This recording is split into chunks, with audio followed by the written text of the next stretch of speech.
sih tempe, tahu gitu mungkin mereka mau makan apa gitu. Tapi sekarang apresiasinya sekarang ada banyak loh, adik-adik kalau misalnya pengen belajar apa, tinggal ada YouTube sekarang ya. Sumber dayanya keywordnya udah muncul banyak sekarang. Misalkan acara gini aja zaman dulu mana ada kita pengen belajar gunang di violin atau zaman dulu siapa biola yang pertama Om Iri Sadri mungkin ya. Terus pengen belum ada pasti kayak tapi sekarang sangat mudah sekali. Nah oke, sekarang waktu jalan sampai akhirnya mungkin ke taraf yang dewasa, akhirnya memilih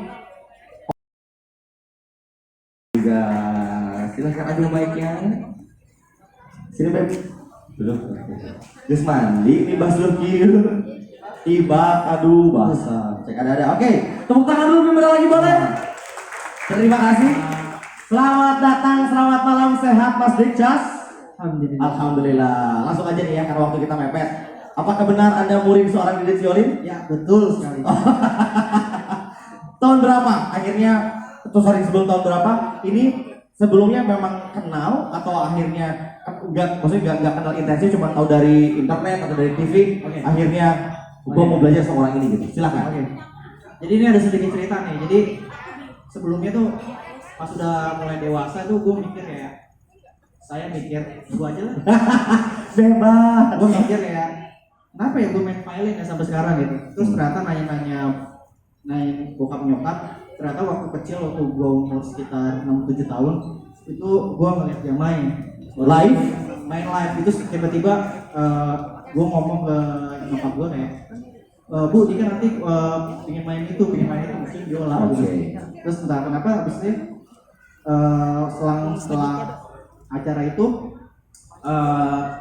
belajar lah musik mau milih apa gitu, terus tiba-tiba mau milih biola aja gitu. Nah terus dari situ udah mulai ngulik-ngulik main biola, terus ngulik-ngulik pemain-pemain violin yang ada di Indonesia. Ya akhirnya ketemu manusia satu ini. Jadi kalau jodoh tak lari kemana. Dan kebetulan dari dulu juga Didit Violin ini udah main sama almarhum bokap gua dari kecil, jadi kayak berarti sebelumnya memang sempat kenal. Tapi akhirnya kok mau sih belajar sama orang begini gitu?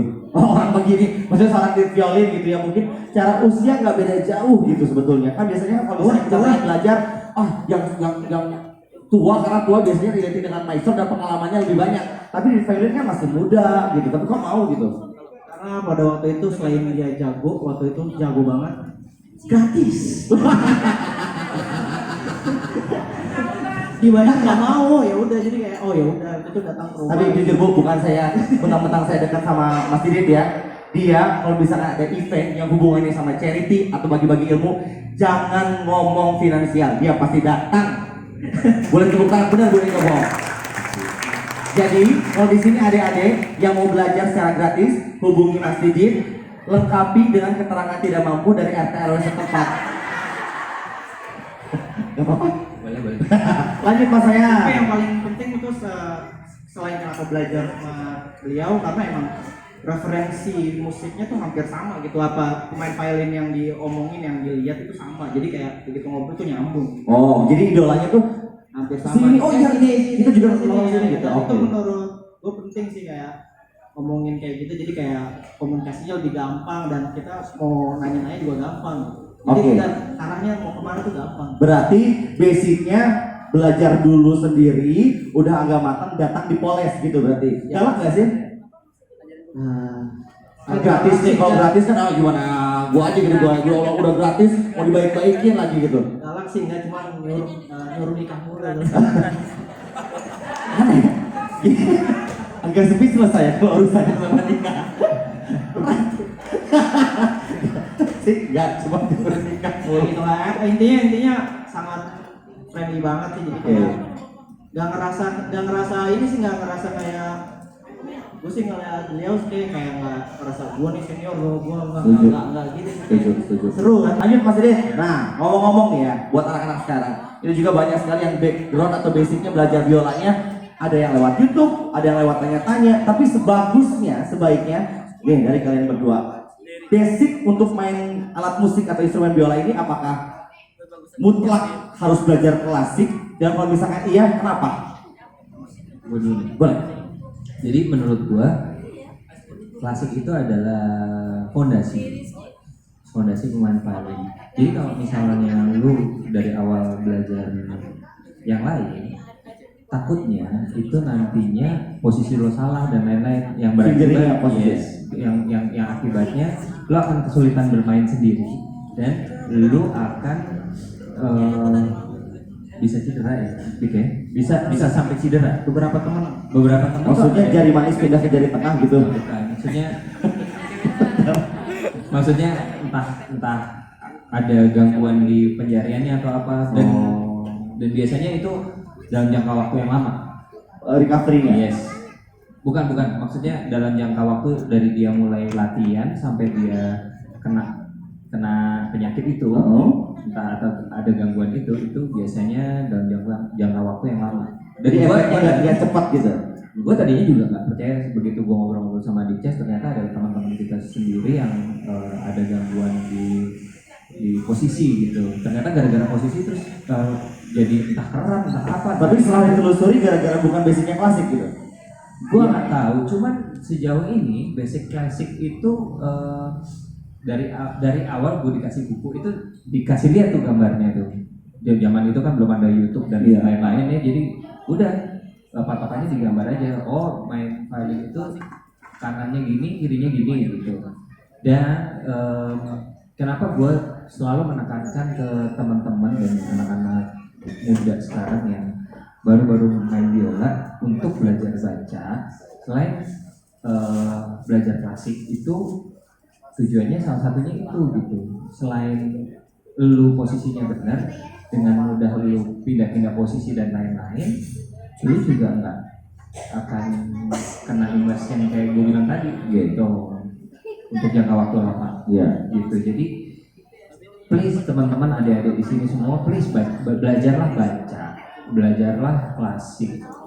Nanti kalau udah kira-kira udah cukup gitu ilmunya, dan itu mungkin akan ditentukan sama guru kalian gitu.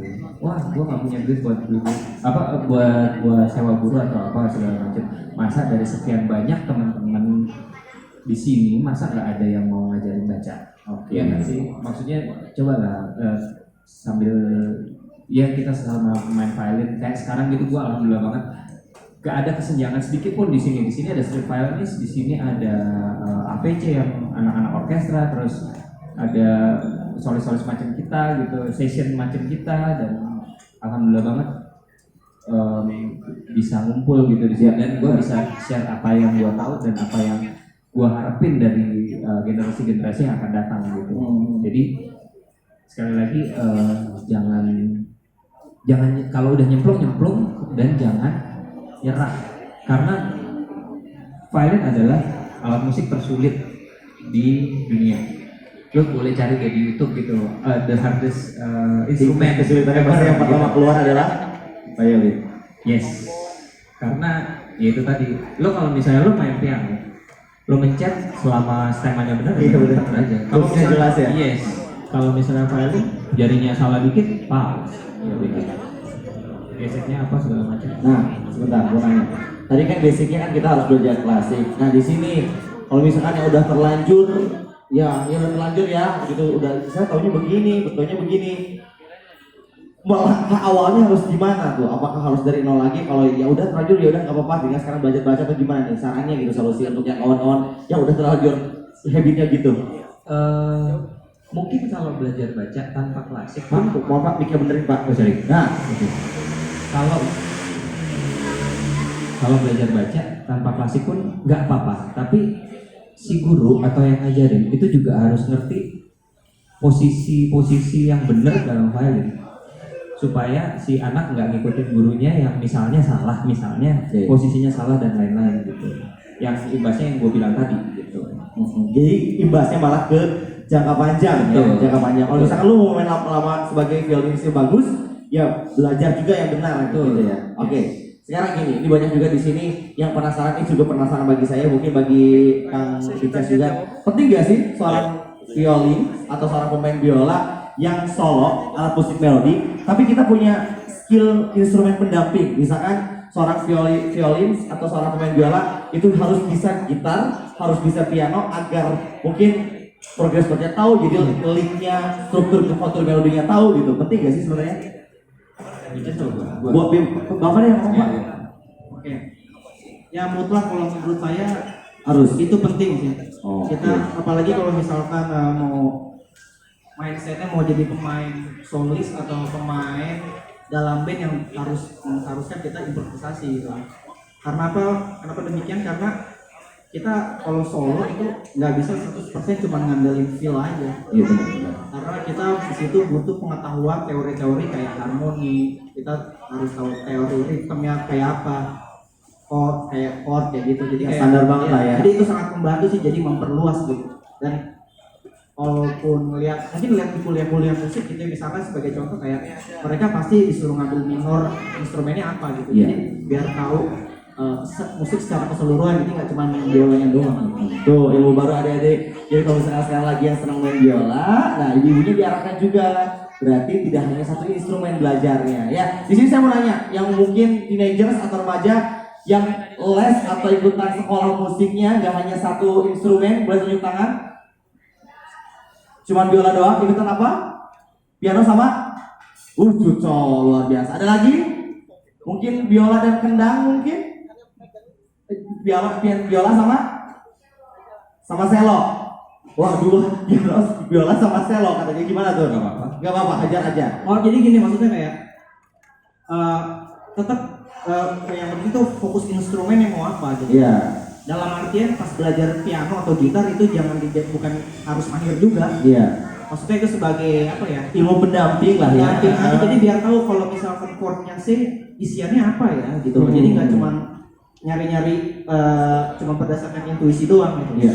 Jadi kalau C berarti gue harus tahu di skillnya ini. Dalam tahap latihan nanti begitu udah main ya udah tinggal hajar aja gitu. Iya, karena dia sudah tahu ya. Kan kita nggak pernah tahu, dan lagu itu kan selalu berkembang kan. Chord selalu berubah-ubah. Misalkan tiba-tiba ada mungkin lebih banyak kayak jazz standar tuh kayak di situ ada lagu, cuman dalam isian chordnya tuh bisa main 4 modulasi, 3 modulasi. Iya. Kalau kita nggak analisis itu kita nggak bakal pernah tahu dan bisa. Gitu. Pusing berat ya urusannya Beb ya. Udah analisis apa namanya turunan akord, turunan harmonisasi. Oke. Ngelatih ear training juga. Oh iya benar. Iya benar, dia benar. Itu hearing Itu penting banget. benar. Mayor, minor, diminis, atau balkon. Iya.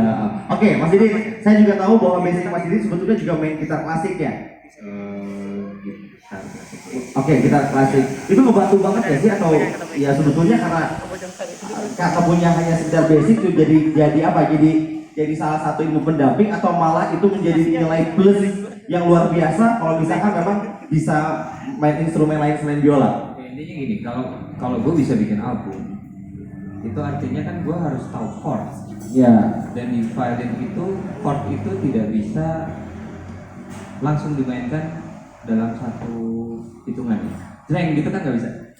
Artinya ya mungkin bisa, tapi kan aneh nggak sih main pakai violin gitu. Nah, that's why gue waktu zaman kuliah, nah itu tadi zaman kuliah itu kan kayak lu kuliah di ISB gitu ya, pasti ada major dan minornya kan. Nah, lo fokuskan di major, minornya itu yang seperti di Cas bilang untuk pendamping. Dan gue ambil gitar karena gue waktu itu sudah mulai mencoba mengkompos lagu gitu. Jadi itu tadi pecahan chord dan lain-lain itu tuh ditranslate ke violin itu dalamnya apa aja. Kadang-kadang kita kan bingung ya. Kan kita belajar chord tuh di gitar gitu misalnya, dan lebih cepat gitu, lebih cepat di gitar ya secara ada kritnya dan lain-lain. Dan dalam satu chord itu isinya apa aja, nah itu ditranslate ke violin. Jadi musik pendamping, instrumen pendamping dalam violin yang notabene adalah musik solis, atau kalau dalam band atau dalam orkestra adalah mungkin yang nyanyi. Ya. Yes. Ya. Kalau misalnya instrumental, ini nih yang nyanyi nih gitu. Yang membawa altus firmus. Tema dan lain-lain itu. Altus firmus bahasanya berat. Kayak gitu. Contohnya kayak gini, saxophone gitu tuh memang sebisa mungkin sih ambil minor yang bisa chord gitu. Ya, kasarnya alat ya chordal. Jadi misalnya piano, gitar, harpa, susah banget. Mahal Pak. Mahal. Oke, baik sebelum kita nanti ke acara Q&A di coaching klinik ya, Mas Didi satu lagi nih ya untuk yang terakhir buat kita semua nih, buat adik-adik, buat yang sudah datang dan juga belajar ini, treatment yang paling penting selain fingering ya, selain fingering pasti fingering udah jelas ya. Dari beberapa tangan ada kita terus harus sudah dikuasai, itu sudah paling mutlak belajar instrumen apapun.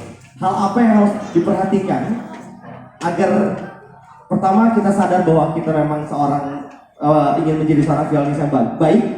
Terus versinya Mas Didit ya, saya bilang seorang maestro lah, katakanlah seperti itu. Apakah akan membocorkan rahasianya? Saya latihan berapa jam per hari, atau saya melakukan ini, saya mau membedah melodi dari lagu ini gitu. Mungkin yang bisa dilakukan oleh kawan-kawan di sini sebagai proses awal ingin belajar violin yang baik. Mangga. Ya, mungkin di sini ada sedikit apa ya,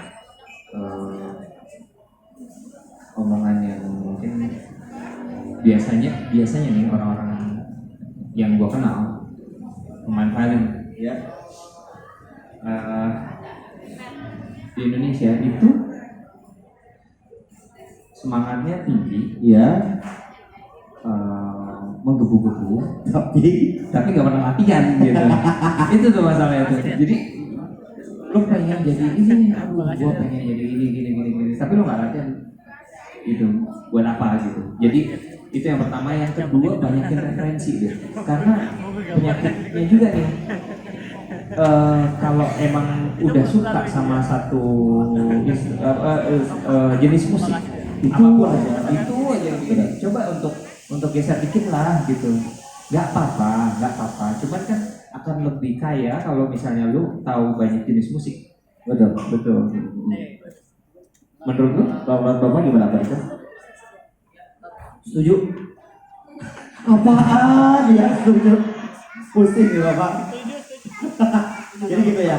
Oh, soalnya gini kan banyak paradigma yang mengatakan, paradigma yang mengatakan bahwa harus latihan 8 jam sehari. Oh itu.